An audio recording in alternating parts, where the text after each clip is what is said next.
how do we create the next generations of human beings? And what does that human beings look like, feel like, think like, act like, and how do they fix themselves?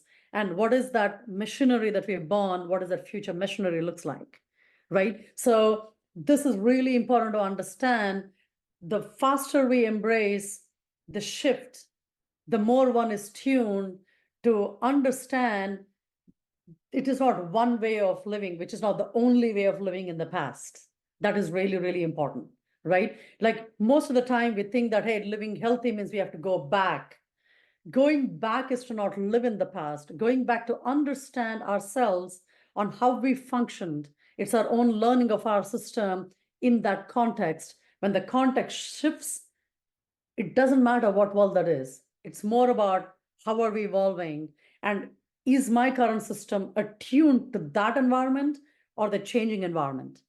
I think our current system is more attuned to the changing environment, not how the tribes in the Amazon jungle lived.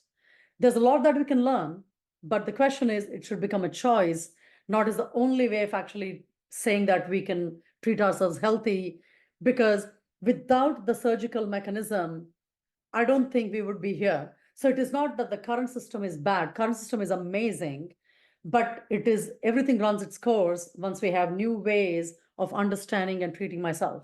So it means precision, personalized, intelligent, and on demand.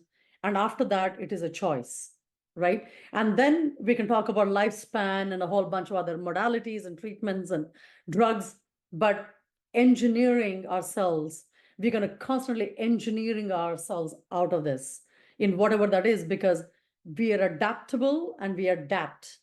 That is the best thing our system of faculty provides is we can very quickly adapt to environments. Means we will start shedding things for the environment we don't need, and then augmenting things to the environment that we want, and we're going to play in. So I think I'm going to stop there. And this is a bit of broader coverage of understanding medicine. I think we should start losing the word medicine in the equation, because it's very siloed and defined by how that's an industry speak. Rather, it is that evolutionary, both from a biological standpoint or biochemistry, but also evolution of our own planetary environment vis-a-vis my context of biology that operates within that planet. And how do we like leapfrog ourselves into that? Means, envisioning humans with no disease is a real reality, right? It's no longer, it says a high possibility is people with no disease. So when there are no diseases that I have to deal with, at least the known diseases that we know today, then almost everyone that's practicing on the current disease pool are obsolete instantly. Because why should I have my child should have cancer in the future if you can just cure it right now? So our curing right now is not just about that. It's like, can we just permanently eliminate this concept of disease when there's no disease? It's just an existence and a lifestyle after that point, and that's entirely different.